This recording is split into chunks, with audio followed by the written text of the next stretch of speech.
Hello and welcome to another episode of the Health Chat. Today, Rick and I are exploring the uncomfortable reality of abdominal bloating. We'll look at causes, dietary changes, and some practical advice and supplements that you can use to help alleviate bloating. And I am sure that we have all experienced this in some times in our life, haven't we, Rick? Yeah. What do you mean, haven't we, Rick? Are you implying that I'm bloated? Actually, I'm glad you said I must start up and be honest. Look, stress really bloats me, and when I do it, I look down at the bathroom mirror and see a cross between Homer Simpson and Mr. Burns, and it gets a bit scary. But yes, it's a problem for all of us. But we do have some nice tips for you today, some supplements that might help. Because although we laugh about bloating, it can be really uncomfortable, and it can be also really hard for your body image when you're trying to squeeze into something and that bloated stomach just does not want to cooperate. So bloating can be caused by a variety of factors, ranging from dietary choices to medical conditions. And here's a detailed look at some of those, right? Now, I don't know about you, but if I overeat, you were talking about stress tends to give you that sort of bloating feeling. And for me, it's overeating. So I'm really aware not to overeat. But consuming large meals can stretch the stomach and then cause the bloating.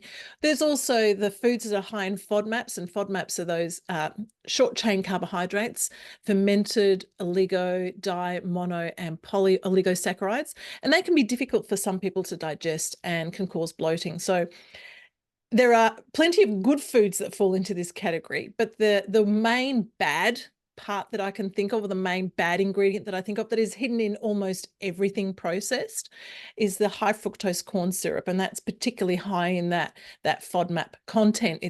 And can disturb the gut microbiome quite significantly. And I found that when people come off the high fructose corn syrup, it does tend to alleviate some of those gut problems. Some of the sugar alcohols, and a lot of people look at substitutes to sugar when putting it in their food or in their coffee, teas, whatever. But some of those sugar alcohols like xylitol and sorbitol, maltitol, erythritol, they can also cause some sort of flatulence and bloating. And with that high fructose corn syrup, I watched some docos years and years ago, and there's a really big link with that, not only with digestive disturbances, but with weight gain as well. Really not an ingredient you want anywhere near you on a regular basis, if at all. Oh, yeah, that spike in insulin is mad Yeah. for people when they consume that. I agree. There's also high fatty foods. So fatty foods can slow down digestion, and that keeps the food in your stomach for longer, and that can also cause bloating. And of course, dairy products or products that you may have some sort of aversion to. Those who are lactose intolerant or gluten intolerant, they can experience bloating after consuming these foods too.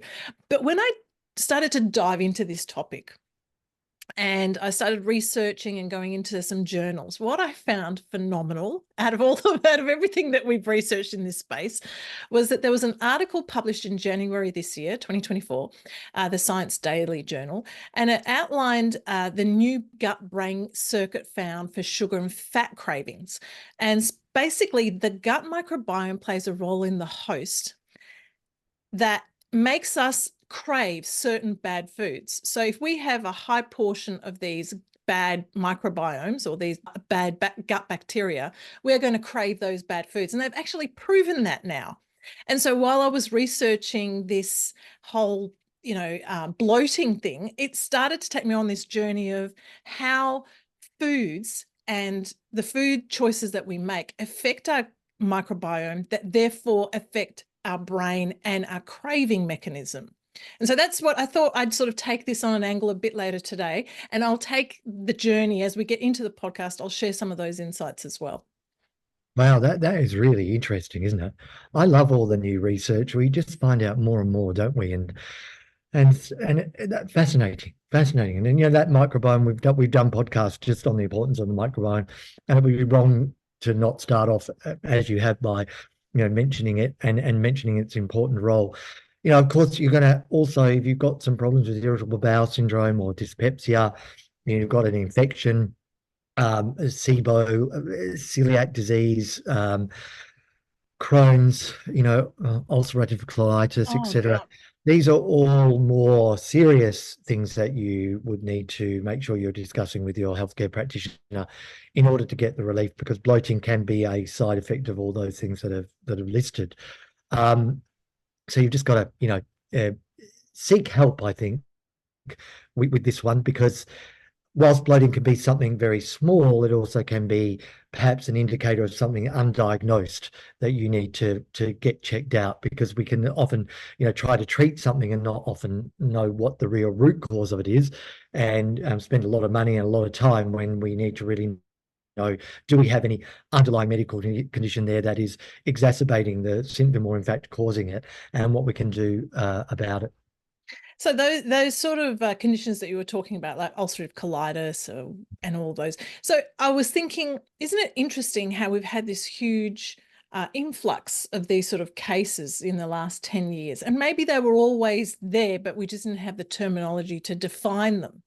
And when I was researching, why do some people suffer from this? And there doesn't seem to be any one known root cause. It's kind of this unknown gray area. But one common trait was very clear, and that was stress and the impact that stress has on our self-destruction, our own immunity, and therefore attacking our own gut cells or making it inhabitable or inhospitable for the good bacteria to thrive. That was another mind. I mean, I guess we kind of know this instinctively, but when you read it over and over again, you go, oh, yeah, of course stress will impact it. And I know when I listen to different podcasts, or I do some reading sometimes, and stress comes up, or hydration comes, adequate sleep comes up, or whole foods come up, you can kind of go a bit like a yawn, can't you? You go, oh, well, yes, we've heard all that before. Tell me something. I remember when I used to do stuff in the media and that, and the journalists would want something really new and exciting, which you talked about earlier, but there wasn't always something new and exciting there. There's new exciting come, but stress keeps popping up all the time. And, it really does influence just so much, God, good luck to us all when you get the handle on it completely. But, that mindful eating comes back to decreasing bloating as well, and taking your time and not rushing and eating from the TV, etc. But also something, if we're going to talk about the basics, if you're not getting regular exercise, then, the stomach, the internal muscles can be not as toned, and they can help your muscles move through. You don't have to have a six-pack in order to do that, but you do need to be hopefully a little bit in shape. Says he who's done no exercise all week this week. But tomorrow's another day, isn't it? And we have to live in the now, Vicky. So, the past is the past. Don't worry about me not having done the exercise. But yes, so those things about stress we keep coming back to, exercise we keep coming back to, hydration, good sleep, keep coming back to it. Mindfulness we come back to over and over again, and I know that they can sound mundane, but they are so important, and perhaps even more important than starting off with supplements is looking at those building blocks to good health and moving on from there.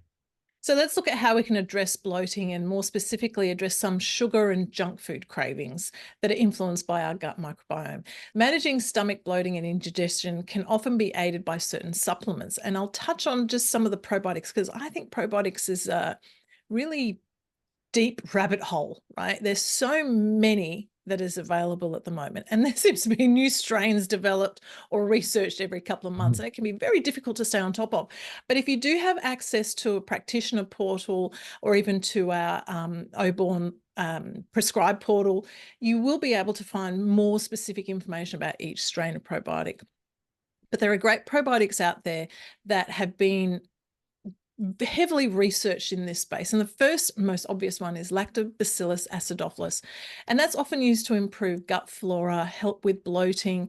It does help with lactose intolerance and IBS. And then there's Bifidobacterium lactis, which is known to help with bowel regularity, reducing inflammation, and it's great for constipation, improves that gut barrier function.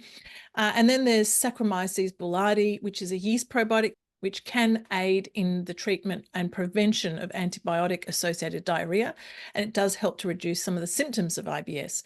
And then there's a whole lot more. It's important that when you're looking at the type of condition you want to treat, that you match up the appropriate probiotic for it. So if you can get access to a chart of some sort, or even speak to a healthcare practitioner, if you go to a chemist or a pharmacist or a naturopath, they'll be able to guide you better on which supplement / combination of probiotics to take. I also love looking at the digestive enzymes, and I've got to say I was really surprised by the amount of patients that have seen me that don't have a gallbladder, that don't take any enzymes, digestive enzymes. And I found that mind-blowing that no one ever told them that this would be something that they should investigate, because most people that don't have the ability to produce bile, they will suffer from bloating, obviously, because there's no fat emulsification taking place. And most of these people have either come off their medication or were never informed to take any. But I found as soon as we put them on a particular type of enzyme, like a lipase, then some of those digestive discomforts were alleviated. But there's different types of enzymes, and I'm a huge believer in taking some enzymes, especially as we get older. Or if I'm going out and I know I'm going to have a really big meal, I tend to take a couple of digestive enzymes, and I like the ones by Gut Aid. I think they do a great formula, lifestyle enzymes in the Pracky range. Digestive enzymes are a great supplement to introduce if you know that you are going to be having a heavy meal, or if you feel you may be lactose intolerant. There's nothing wrong with trying a couple of digestive enzymes and see how your body reacts. And if you're looking for something to help with regularity, because if we're constipated, that of course can cause a lot of digestive discomfort. It can make us feel tired, fatigued, foggy, horrible, really. There's sort of certain fibers that you can have a look at. You certainly look at one that you probably have heard around a lot called psyllium, which is a soluble fiber to help regulate the bowel movements and to help prevent constipation, so therefore alleviate the bloating and the buildup in gas. And also inulin, which is a prebiotic fiber, to help the promotion of beneficial gut fiber, so helping the microbiome. With constipation, I always think it's good to see a professional though, and sort of find out what, there's lots of tests you can do now. We might touch on some of those later, but microbiome testing, stool testing, GI mapping, all that sort of thing, to really let you know where you stand. We have a lot of technology now around that. And also just to make sure that you don't have a form of compacted constipation that maybe the fiber will make worse. I always think especially if this is an issue that's been going for a long time and you never had it looked at. I'm not talking about that one, where you might be a bit constipated for a couple of days. I'm talking about something that's sort of chronic constipation, to look at the root of it. And again, rather than go off on a tangent of trying to solve it yourself, getting some assistance and getting some advice. Now, that advice can often be from the health food floor, or the pharmacy floor, or it can be with a practitioner in a consult, or of course, with your GP. But certainly getting to the bottom of it, I think is very important. I started taking fiber regularly, even though I follow a predominantly plant-based diet.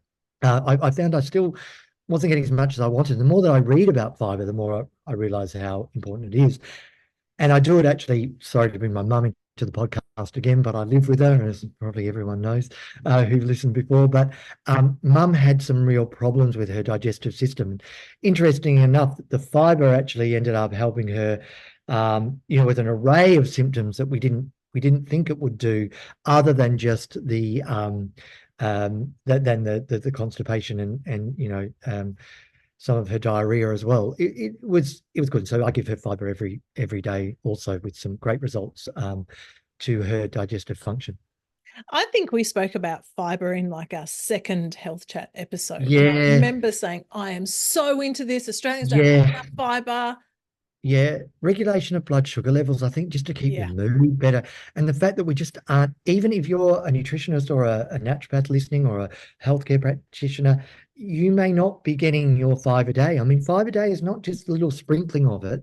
It's, I think it's like 40 to 80 grams. I always remember the exact number, forget the exact number, sorry, of what a portion size is.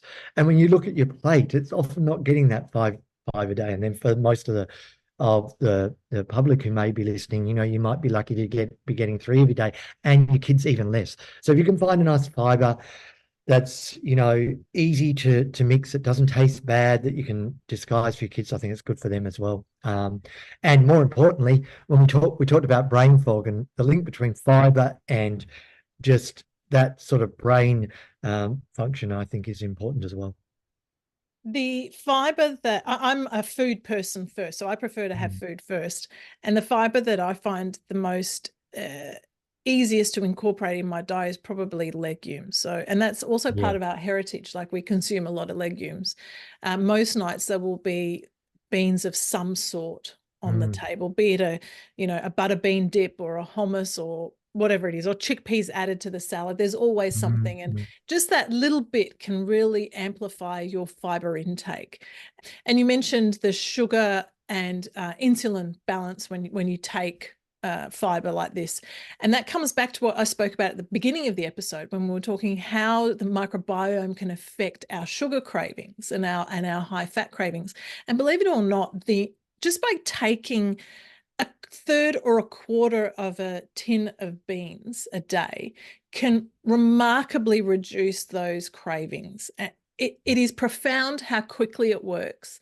And as a guide for most of my patients, when they are doing a fast, like a 16 or an 18-hour fast, the first meal I'll recommend is always very protein rich, but that doesn't mean we skip the fiber. So it'll be a bean dish with an egg. So I'll say, get some tomato, chop it up, put a little bit of capsicum in the pan with a bit of olive oil, put some black beans, specifically black beans or kidney beans, mush it up a little bit and crack 2 eggs on top and let it sit, a bit of salt and pepper. And that's a protein rich, a fiber rich meal that keeps you full for not only like 6 or 7 hours, but it stops the sugar cravings for that sort of period of time. You don't have that slump. And that's, of course, if you're not vegan, you can have something like that. I'm sure, Rick, you have a much better vegan alternative, but that's kind of what I recommend.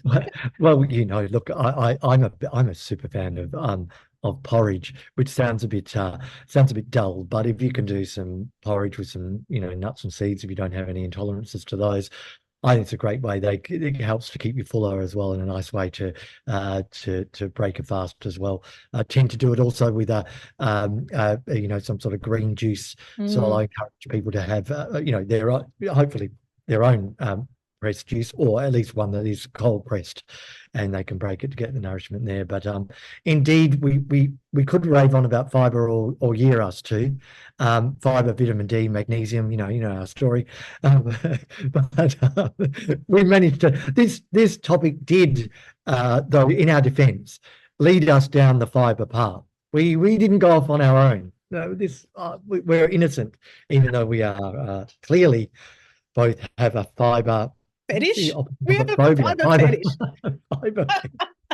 Fiber fetish. That's true. Oh God, how sad it's become. I told you the other week, didn't I, that I actually got excited about hanging all of my clothesline. I hung every item of clothes up, and I used the final peg. And I said to my partner, "I'm so excited," and I was so excited. And I am equally excited about fiber. So don't invite me to a dinner party, because that's what you're going to get these days. Now, you were talking about magnesium. Guess what? I'm going to talk about magnesium now. Oh, there we go. That's a segue. So the magnesium, if you are feeling quite backed up, I suppose, and you do have constipation, magnesium is great because depending on which one you use, and I think it's magnesium oxide, that will help relax the muscles in the intestines, and it'll draw the water into the stool. And zinc is also great because it does support the health and immune system in the gut. Oh, sorry. And we didn't mention before of one of the underlying causes, which unfortunately, sorry to raise it again. And just to say, Vicky, that especially during menopause, magnesium can be very useful if constipation is one of the unfortunate side effects that they're experiencing during that time, because constipation can come along, and magnesium oxide is one to have in your arsenal. I mean, all magnesiums will help to do the job, but that particularly. The other one, there's a couple of other unusual sort of supplements that we can look at. And I think for people that suffer from the bloating or the gas discomfort, charcoal capsules, activated charcoal capsules tend to work really well, but they are used to absorb the excessive gas in the digestive tract and reduce the bloating. But I also like them because they have some trace minerals in there that we sometimes may be lacking. And there's also apple cider vinegar, and some people find that it helps with digestion and the regulation of stomach acid. And even though vinegar sounds like it's an acidic food, when consumed, it doesn't have that effect. So lemon and vinegar don't have an acidic effect on the body, even though they are acidic foods, which is something you have to wrap your head around. But taking like a capful of apple cider vinegar in half a cup of water seems to work wonders for people who have belly problems. A lot of people like that lemon juice, a little bit of lemon juice in hot water first thing in the morning. I know people who've done that have said that it helps to improve digestive health as well. It used to be a big fad, didn't it? What's it about? Oh gosh, There was a 20 product, years ago. It was like a, canary something or I don't want to call it the fad because it's probably a bit impolite, but I do know it was very in vogue, shall we say, yeah. a couple of decades ago, which is scary that I'm remembering that from a couple of decades ago. Um, so of course, once you've looked at those supplements, and also we must say, if you look at your probiotics, your prebiotics, you can buy those as supplements as well, your digestive enzymes. But looked at those, there's other things you can do that don't require you to buy anything except maybe change the way you're shopping and buy a few different things. But I think Vicky mentioned before FODMAP foods, and you can do a low FODMAP diet. Go on to a search engine, have a look there. It's sort of where you reduce certain carbohydrates that are poorly absorbed. They cause more fermentation. I like all the, I'm lucky I don't have a reaction to these, because FODMAP would be a hard one for me because it's Mm, garlic, beans, lentils, wheat, and certain fruits like apples. But the diet is used to manage symptoms of IBS. It's not one that hopefully you have to do forever, but mm, it is a good one to try to sort of look at the food elimination and to eliminate stuff. A food diary can be very useful too, where you sort of monitor what you eat. When I used to have my clinic long time ago in Sydney, I used to be a big fan of food diets, because it really does teach you what you're eating, because what you think you're eating, what you're actually eating can be two different things. And when you really see it written down, I know it's a bit painful, but you can see it. If you're a bit more technological than me, use your notes on your phone. I'd still use a notepad, but there we go. But put it down, see it, and you'll see if any of these foods, when you reintroduce them, cause any problems for you. So an elimination type diet can help you as well. Of course, gluten-free, for people who have gluten sensitivity, gluten can be a big problem. So we want to get rid of the wheat, the barley, and the rye, etc. Probiotic rich diet. So this is where you're looking for those, and we talked a lot about these fermented foods. Boy, if they come into their own, important for the microbiome. So different yogurts, kefir, sauerkraut, tempeh, and miso. I'm lucky. I love tempeh and I love miso, so it's not a problem. I'm also one of those people that love tofu, and I know that's a very mm, divisive issue. But I will say about tofu, although it's not in the probiotic diet category exactly, that it's like a good wine or good chocolate. You can get some crap stuff out there. So if you've tried it and don't like it, don't judge it. Because I tell you what, a silken tofu done properly, oh yum, with a mm, nice peanut sauce, oh chili, oh yum yum. But anyway, now I'm making myself hungry. And of course, circling back to where we have to go is, you've got a choice of doing a high fiber diet. So dietary fiber, we talked about the many things it can do, but it will promote regular bowel movements. That bowel transit time is important as well. You don't mm, want to be going to the toilet every 2 or 3 days. Depending on what you're eating and depending on your genetic sort of makeup, it should be once or twice a day. And as we talked about before, it should be pretty easy. It should be pretty messy. We could do a whole podcast actually on poo. I know a lot of people have done that, but what's your poo telling you? Which in fact we should, because I might have mentioned in another one, a colleague of mine mentioned the word a ghost poo, which yeah, was a very easy poo that just comes out, doesn't require lots cleaning. of paper or lots of bidet action. And how often does that happen? And you can probably look at your poo. Sorry to be talking about poo again, but and you sort of know yourself. There's times when you're stressed, you might have a bit more diarrhea. Mm, Some people it can cause the constipation. Things can get stickier. There's a lot of things that your poo can tell you. But anyway, the fiber will be helping you to get your bowel movements regular and helping with that bowel transit time. Have some beetroot, have some corn. That'll tell you how long. Um, so if you're going to do fiber, though, I would say don't go crazy. The same as mm, you don't do it with supplements. Do not go crazy. It gently does it. Same with the probiotics, same with the enzymes, same with any supplement. Take it easy. Maybe start with half what it says on the label. Let's just have a little look what's going on. Don't have to go in gung ho with everything. Let's just see how the body responds, see how you respond, and take it from there. So gradually do it, and then keep your water intake up. There we are, back to the boring hydration, coconut water, whatever you want to do.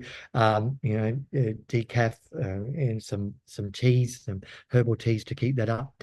So what you're going to get there is then something to help the peristaltic movement of the fiber through. So you don't want to end up compacting yourself with a lot of fiber and then not enough water to help it through. Same with, I should have said before, if you're taking the fiber supplements or the fiber powders, you need a lot of water. Of course, foods high in fiber are our natural, the opposite of ultra processed foods. So these are our natural products as nature intended: fruits, vegetables, whole grains, and legumes. There are so many diets that are available to help combat the bloating sensation. So we've got low dairy or a gluten-free or a dairy-free diet. We have SIBO-specific diets, paleo diets, and anti-inflammatory diets, and they're all designed to eliminate one or more types of actives or ingredients, compounds, chemicals, whatever it is that you want to call it, to help manage the bloating sensation. But one thing I think I found in common of all of these is you're just going back to the most basic form of food. Like that's really what we're doing. And once you go back to the most basic, and for some people, it could be doing a high meat diet and finding that their digestive discomfort's alleviated because they're not taking grains anymore. And for some people, it's like, I'm not having any more grapes because grapes bother my gut. Whatever it is, we're just paring everything right back to the way nature mostly intended for us. And there are so many new tools that are available in this space. I don't know if now is the right time, but I'm going to just sneak it in. There's a listening app that Swiss has brought out, Swiss Nutra Plus. Oh yeah, I like this. I like it. Yeah. Yeah, right. And this seems to be just going just crazy, because I think you're just listening to something, and that it has been proven that that gut-brain connection exists. So calming the mind affects the gut, and lo and behold, you can start consuming, meals that you probably couldn't before. And I'm just going to talk about an anecdotal thing I'll never forget. My mum, who's now passed, but I remember when I was very young, and we were going to eat. And I remember being quite upset from a maths test, right? I had got a result that I didn't expect, and I was so upset. And I was in my room crying, and my mum came to the door and said, dinner's ready. We're going to eat now. I'd like it if you came down. And I was like, okay, I'm going to come down. She said, but before you do, your body can't digest or focus on the food in this state of mind that you're in. So before you come down, I need you to just center yourself, forget about whatever is bothering you, so that when you do come to sit down, your stomach is at ease. Now, this was a woman wise beyond her years, right? And her time, really. She just knew the effect of a calm mind when eating. And she said, she was also a nurse, and she said, what I noticed was that patients that were highly stressed may have not appeared to be unhealthy, but were extremely unhealthy. Their guts were all over the shop. But then there were people who were largely overweight, but so chilled out that they didn't suffer the same ailments as the person who looked healthy but was highly stressed. And I think for me growing up, that's changed my mind. And I do this with my kids. Don't eat if you're stressed, because it's just not going to work. And then there are people who eat when they're stressed. And of course, that's going to have an impact. And so when I saw this new product come out where you listen to this app to help ease your mind, everything just went, oh my God, this is stuff I remember from when I was a child. And I reckon this is the way of the future, to be honest. Yeah, no, I agree with you.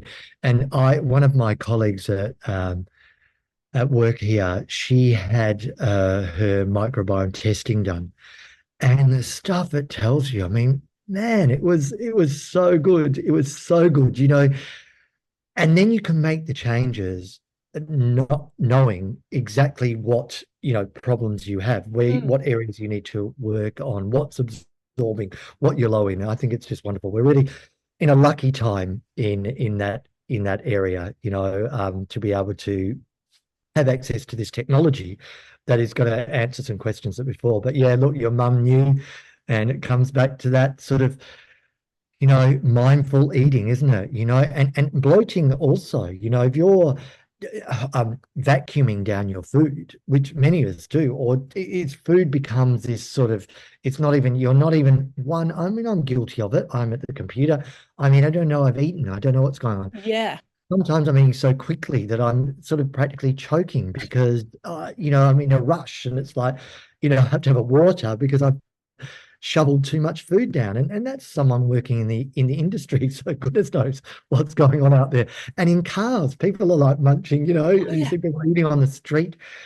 Not that that's bad. I don't think, it's bad manners. I just think it's just bad digestion, and that's different to maybe walking on the seaside, having some chips as you go along and That's feeding the calm. Yeah, seagulls. yeah. That's a different, thing. But I do agree.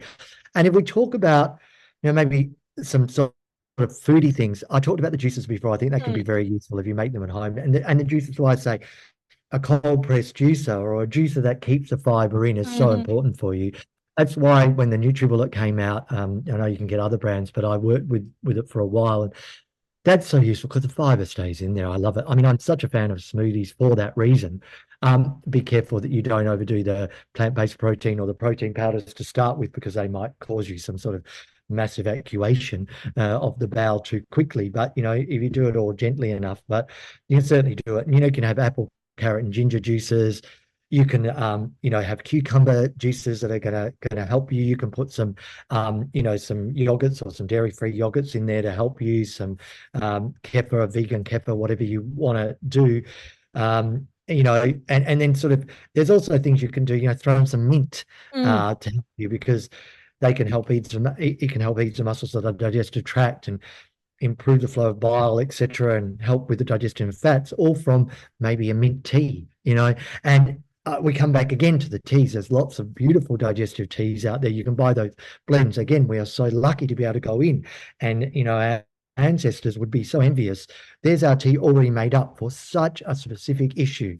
It's so, and our probiotic strain specific now as well. Very, very lucky. So you can do your juices, and of course wouldn't be mentioning juices or you can consume in other ways, but that celery, Yeah, yeah. it can help flush you excessive fluid. Maybe if you've got that fluid retention, it's a good way to go.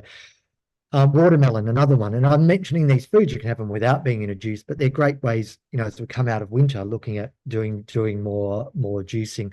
If you want to increase your grain intake and you're doing a smoothie, and then throw some oats in there. Yeah, throw some nuts and seeds in there. I know you do peanut butter or the nut butters. That actually microbiome thing is actually co-biome testing, I believe.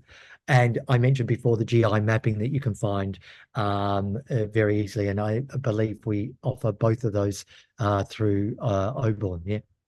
I am so curious to do that because I've Yeah. already done my insulin. Remember a couple of episodes Yes. ago, I had my Yes. insulin tracker on. So that was one. The other thing that I've done is I've had my genes tested to see where my deficiencies are in my enzymes. So like MTHFR stuff. And now I want to do this because I want to understand more about how my gut works. I mean, I don't particularly crave sugary things, and I Mm. don't suffer from bloating, touch wood.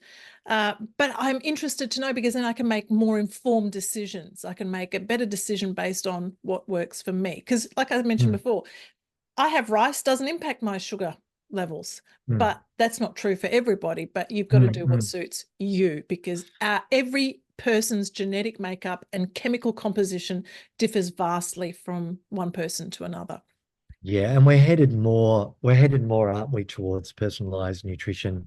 We're headed far more, and the future has some, I know and more than me, uh, what we've got in store, but there's some good stuff coming in the gut space around what we may be able to do to help us, even with the integration of AI. And sorry to mention it if you're not a fan. I know there's aspects of it that are concerning, but there's some stuff coming for us that might be able to help us with diagnosis and ongoing more personalized treatment, isn't it? Yeah, we shouldn't fear it. It's all good. I think we've been scarred by the TV shows or the movies from the early 2000s. And Yeah.